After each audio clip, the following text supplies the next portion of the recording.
Hi! ಎಷ್ಟೋ ಬಾರಿ ನಮಗೆ ನಾವೇ ಅಂದ್ಕೊಂಡಿರ್ತೀವಿ, ಇದು ನಮ್ಮ ಕೈಯಲ್ಲಿ ಆಗತ್ತಾ? ನಮ್ಮನ್ನು ನಾವೇ ಸೆಲ್ಫ್ ಡೌಟ್ ಅನ್ನೋದನ್ನ ಪಡ್ಕೊಂಡಿರ್ತೀವಿ. ನಮಗೆ ನಾವೇ ಇಫ್ಸು, ಬಟ್ಸು ಅನ್ನೋ ಎಷ್ಟೊಂದು ಕೆಲಸಗಳನ್ನ ಹಾಕ್ಕೊಂಡ್ಬಿಟ್ಟಿರ್ತೀವಿ. ಇದು ನಮ್ಮ ಕೈಯಲ್ಲಿ ಆಗತ್ತಾ? ಇದನ್ನು ನಾನು ಮಾಡಲೇಬೇಕಾ? ಇದು ನಂದಾ? ಇದು ನನಗಾ ಇರೋದು? ಅನ್ನೋ ಎಷ್ಟೋ ಕ್ವೆಶನ್ಸ್ ನಮ್ಮ ಮನಸ್ಸಲ್ಲಿ ಕೂತ್ಕೊಂಡ್ಬಿಟ್ಟಿರುತ್ತೆ. ಅದನ್ನೆಲ್ಲ ಹೇಗೆ ಹೋಗಲಾಡಿಸೋದು ಅನ್ನೋದ್ರ ಬಗ್ಗೆ ಇವತ್ತು ತಿಳ್ಕೊತಾ ಹೋಗೋಣ. Welcome to my channel. ಇವತ್ತು ಒಂದು ಹೊಸದಾಗಿರೋ ವಿಷಯನ ನಾನು ಓದಿದೆ. ಏನು ಅಂದರೆ, ಯಾವಾಗಲೂ ನಮಗೆ ಇನ್ನೊಬ್ಬರು ಏನು ಮಾಡಿದ್ರು, ಇನ್ನೊಂದು ವಿಷಯ ಏನು ಆಯಿತು ಅನ್ನೋದೇ ಬರೀ ತಲೆಯಲ್ಲಿರುತ್ತೆ. ಅಥವಾ ಯಾವುದೋ ಒಂದು ನೆಗೆಟಿವ್ ಥಾಟ್ ಬಂತು ಅಂದರೆ, ಇನ್ನೊಬ್ಬರು ಬೇರೆಯವ್ರ ಬಗ್ಗೆ ನಮ್ಮ ಹತ್ರ ಮಾತಾಡಿದ್ರು ಅಥವಾ ನಾವೇ ಬೇರೆಯವ್ರ ಬಗ್ಗೆ ಮಾತಾಡ್ತೀವಿ ಅಂದರೂ ಥಾಟ್ ಪ್ರೋಸೆಸ್ ನಡೀತಾನೆ ಇರುತ್ತೆ ನೆಗೆಟಿವ್ ಆಗಿ. ಸೊ ಅದನ್ನೆಲ್ಲ ಹೇಗೆ ಕಟ್ ಡೌನ್ ಮಾಡೋದು ಅಂತ ಇವತ್ತು ನೋಡ್ತಾ ಹೋಗೋಣ. ಯಾರಾದರೂ ಇನ್ ಕೇಸ್ ನಿಮ್ಮ ಹತ್ರ ಬಂದ್ಬಿಟ್ಟು ಇನ್ನೊಬ್ಬರ ಬಗ್ಗೆ ಗಾಸಿಪ್ ಮಾಡ್ತಾ ಇದ್ದಾರೆ ಅಂದರೆ, ಆ ಗಾಸಿಪ್ಪನ್ನ ನೀವು ಇನ್ನೊಬ್ಬರಿಗೆ ಹೇಳಕ್ಕೆ ಹೋಗಬೇಡಿ. ಅದು ಅಲ್ಲಿಂದ ಎಲ್ಲೋ ಇಂದ ನಿಮ್ಮವರೆಗೂ ಬಂದ್ಬಿಟ್ಟಿದೆ, ಸಾಕು ಅಲ್ಲಿಗೆ ಬಂದಿದೆಯಾ, ಸ್ಟಾಪ್. ನಿಮ್ಮಿಂದ ಮುಂದಕ್ಕೆ ಹೋಗೋದು ಬೇಡ ಅನ್ನೋ ಡಿಸಿಷನ್ನ ತಗೊಳ್ಳಿ. ನೆಕ್ಸ್ಟ್, ಇನ್ನೊಬ್ಬರ ಬಗ್ಗೆ ಏನೇ ನೆಗೆಟಿವ್ ಮಾತಾಡುವಾಗಲೂ, ನಾನು ಇವಾಗ ಇನ್ನೊಬ್ಬರ ಬಗ್ಗೆ ಮಾತಾಡಿದ್ರೆ ಇನ್ನೊಬ್ಬರು ನನ್ನ ಬಗ್ಗೆ ಮಾತಾಡ್ತಾರೆ ಅನ್ನೋದು ಒಂದು ಥಾಟ್ ತಲೆಯಲ್ಲಿರಲಿ. ಸೊ ಆಗ ಏನಾಗುತ್ತೆ ಅಂದರೆ, ಎಷ್ಟೋ ಒಂದು ಬಾರಿ ನಾವು ಇನ್ನೊಬ್ಬರ ಬಗ್ಗೆ ಮಾತಾಡೋದನ್ನ ತುಂಬ ಬೇಗ ನಿಲ್ಲಿಸ್ಬಿಡ್ತೀವಿ. ಇಟ್ಸ್ ನಾಟ್ ನೆಸಸರಿ ಇನ್ನೊಬ್ಬರ ಬಗ್ಗೆ ಮಾತಾಡಬೇಕು ಅನ್ನೋದು. ನಮ್ಮ ಬಗ್ಗೆ ಇನ್ನೊಬ್ಬರು ಮಾತಾಡಲಿ ಅಂತ ಅಂದ್ಕೊಳ್ಳೋದು ಕೂಡ ಬೇಡ. It's a word. ಏನೋ ಒಳ್ಳೇದು ಮಾತಾಡ್ತಾರಾ, ವೆರಿ ಗುಡ್. ನಾವು ಒಳ್ಳೇದು ಮಾತಾಡಿದ್ರೆ ಖಂಡಿತವಾಗೂ ನಮ್ಮ ಬಗ್ಗೆ ಜನ ಒಳ್ಳೇದು ಮಾತಾಡ್ತಾರೆ.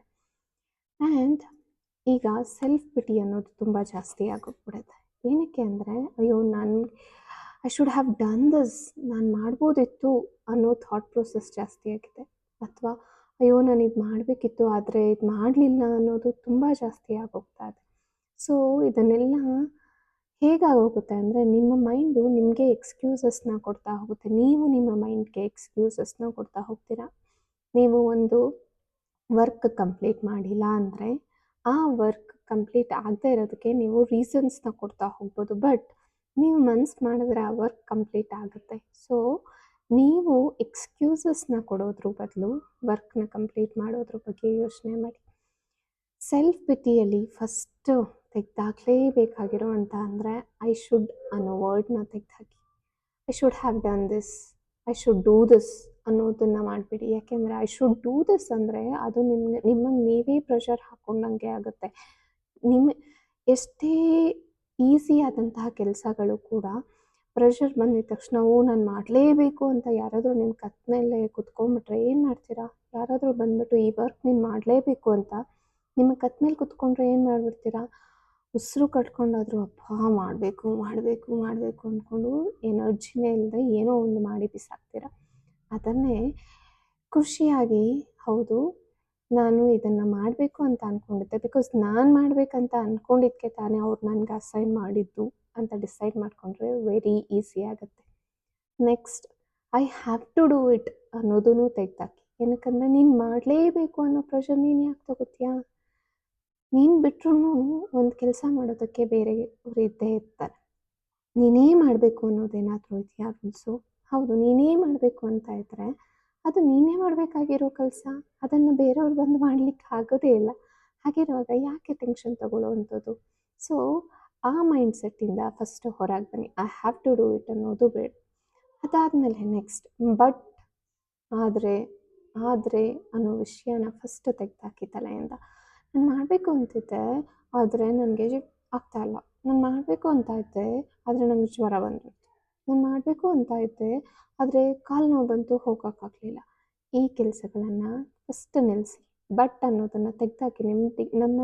ನಾನು ಎಷ್ಟೋ ಸಲ ಇದನ್ನು ಓದಿದ ಮೇಲೆ ಅನಿಸಿದ್ದು, ಸರಿ ಆಯಿತು ಇನ್ಮೇಲೆ ನಾನು ಬಟ್ಸ್ನ ತೆಗೆದಾಕ್ತೀನಿ ಅಂತ. ನೀವು ತೆಗೆದಾಕಿ. So it will be very easy. Instead of ಇದೆಲ್ಲದಕ್ಕಿಂತ ಬದಲು ಏನು ಮಾಡೋಣ, ಬಟ್ಸು ಬೇಡ, ಹ್ಯಾವು ಬೇಡ, ಶುಡ್ಡು ಬೇಡ ಅಂತಂದರೆ, ಮಾಡಲೇಬೇಕು ಬೇಡ, ಅಯ್ಯೋ ಮಾಡಬೇಕಿತ್ತು ಬೇಡ, ಆದ್ರೆಗಳು ಬೇಡ, ಇವೆಲ್ಲ ಇಲ್ಲದೆ ಏನು ಮಾಡ್ಬೋದು? I choose. ನಾನು ಆರಿಸ್ಕೊಂಡಿದ್ದು ಕೆಲಸ ಆಗಿದ್ದರಿಂದ ನನಗೆ ಪ್ರೀತಿ ಇರುತ್ತೆ. ಅದನ್ನು ಮಾಡಲೇಬೇಕು, ಕಂಪ್ಲೀಟ್ ಮಾಡಲೇಬೇಕು ಅನ್ನೋ ಆಸಕ್ತಿ ಇರುತ್ತೆ. ಅದಾದಮೇಲೆ ಇದು ಮಾಡಿದ್ರೆ ನನಗೆ ಆತ್ಮತೃಪ್ತಿ ಬರುತ್ತೆ. ಎಲ್ಲದಕ್ಕಿಂತ ಮುಖ್ಯವಾಗಿ ಇರುವಂಥದ್ದು ಆತ್ಮತೃಪ್ತಿ. ಹೌದು, ಇದನ್ನು ನಾನು ಮಾಡಿದ್ದಕ್ಕೆ ನನಗೆ ಖುಷಿ ಅನ್ನೋದು ಸಿಗುತ್ತೆ. ಮಾನಸಿಕವಾಗಿ ಕೂಡ ದೈಹಿಕವಾಗಿ ಕೂಡ ನೀವು ತುಂಬ ತುಂಬ ಗ್ರೋನ್ ಅಪ್ ಆಗ್ತೀರಾ. ಅದನ್ನು ಬಿಟ್ಟು ಕ್ರಿಂಜ್ ಮಾಡ್ಕೋತ ಕೂತ್ಕೊಂಡ್ರೆ ಮಾಡಲಿಲ್ಲ ಅಂತ ಕೂತ್ಕೊಂಡ್ರೆ ಏನೂ ಆಗಲ್ಲ. ಹಾಗಾಗಿ ನೀವು ಯಾರ ಹತ್ರ ಏನೇ ವರ್ಡ್ಸ್ ಮಾತಾಡುವಾಗಲೂ ದಯವಿಟ್ಟು ಈ 3 ವರ್ಡ್ಸ್ಗಳನ್ನ ಯೂಸೇ ಮಾಡಲಿಕ್ಕೆ ಹೋಗಬೇಡಿ. ಇನ್ಸ್ಟೆಡ್ ಐ ಚೂಸ್ ಅನ್ನೋದನ್ನು ಯೂಸ್ ಮಾಡಿ. ಸೊ ನಿಮ್ಮ ಬ್ರೈನು ನಿಮ್ಮ ಸಬ್ಕಾನ್ಷಿಯಸ್ ಲೆವೆಲಲ್ಲಿ ಟ್ರೈನ್ ಆಗ್ತಾ ಹೋಗುತ್ತೆ. ನೀವೇನೇ ಹೇಳಿದ್ರು whatever you say to the world, ಅದು ನಿಮ್ಮ ಬ್ರೈನಲ್ಲಿ ರಿಜಿಸ್ಟರ್ ಆಗ್ತಾ ಬರುತ್ತೆ. ಸೊ ನೀವು ನಿಮ್ಮ ಸುಪ್ತ ಪ್ರಜ್ಞೆಗೆ ನೀವು ಹೇಳ್ತಾ ಬರ್ತೀರಾ, ಹೌದು ನಾನು ಆರಿಸ್ಕೊಂಡಿರೋ ಕೆಲಸ, ನಾನು ಇಷ್ಟಪಟ್ಟು ಮಾಡ್ತಾಯಿದ್ದೀನಿ, ನಾನು ಖುಷಿಯಿಂದ ಮಾಡ್ತಾಯಿದ್ದೀನಿ, ಹಾಗಾಗಿ ಇದರಿಂದ ನನಗೆ ಹೆಲ್ಪ್ ಆಗುತ್ತೆ. ನನಗೆ ಹೆಲ್ಪ್ ಆಗೋದ್ರ ಜೊತೆ ಸುತ್ತಮುತ್ತಲಿರುವ ಜನಗಳಿಗೂ ಇದರಿಂದ ಹೆಲ್ಪ್ ಆಗೇ ಆಗುತ್ತೆ ಅಂತ ಒಂದು ಭಾವನೆಯನ್ನು ಇಟ್ಕೊಂಡು ಕೆಲಸ ಮಾಡಿದ್ರೆ ಮಾಡುವ ಪ್ರತಿಯೊಂದು ಕೆಲಸದಲ್ಲೂ ದೇವರನ್ನು ಕಾಣ್ಬೋದು. ಹಾಗೆಯೇ ಇನ್ನೂ ಸೆಲ್ಫ್ ಪಿಟಿಯಲ್ಲಿ ಇನ್ನೊಂದಿದೆ. ಸೆಲ್ಫ್ ಪಿಟಿ ಮತ್ತು ಗಾಸಿಪ್ ಮಾಡೋದನ್ನು ಖಂಡಿತವಾಗೂ ನಿಲ್ಲಿಸಿ. ನಿಮ್ಮ ಬಗ್ಗೆ ಯಾರಾದರೂ ಕೆಟ್ಟದಾಗಿ ಮಾತಾಡ್ತಿದ್ದಾರಾ ಅಥವಾ ನಿಮ್ಮನ್ನು ಯಾರೋ ಒಂದು ಕೀಳಿರಿಮೆಯಿಂದ ನೋಡ್ತಾ ಇದ್ದಾರಾ, ಫೈನ್, ಅದು ಅವ್ರ ಕರ್ಮ, ಅವ್ರ ಇಷ್ಟ, ಅವ್ರು ನೋಡ್ತಾ ಇದ್ದಾರೆ, ನೀವು ನೋಡ್ತಾ ಇಲ್ಲ ತಾನೇ. ಸೊ ನೀವೇನು ಮಾಡಬೇಕು ಅಂದರೆ, ಓಕೆ, ಲೆಟ್ ಇಟ್ ಗೋ ಅಂತ ಅಂದ್ಕೋಬೇಕು. What ever it comes, let it go. Forgiveness and let it go R the most important thing in life.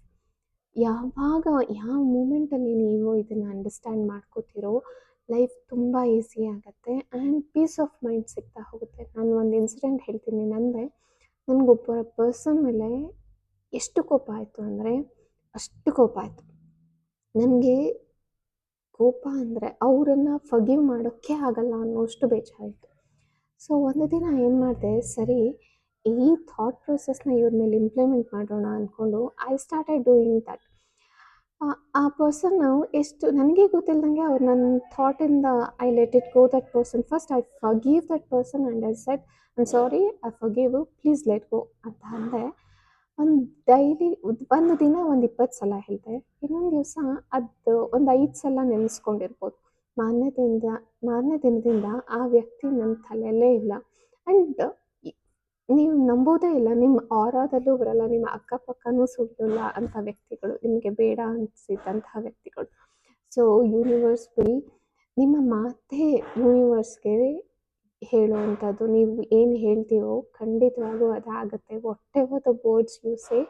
So ಏನೇ ಯಾರಿಗಾದರೂ ಹೇಳೋದಕ್ಕಿಂತ ಮುಂಚೆನೋ ಅಥವಾ ನೀವೇ ಇನ್ನೊಬ್ರಿಗೆ ಹೇಳುವಾಗಲೂ ದಯವಿಟ್ಟು ನಾನು ಹೇಳಿದಂಥ 3 ವರ್ಡ್ಸ್ಗಳನ್ನ ರಿಪೀಟ್ ಮಾಡಬೇಡಿ.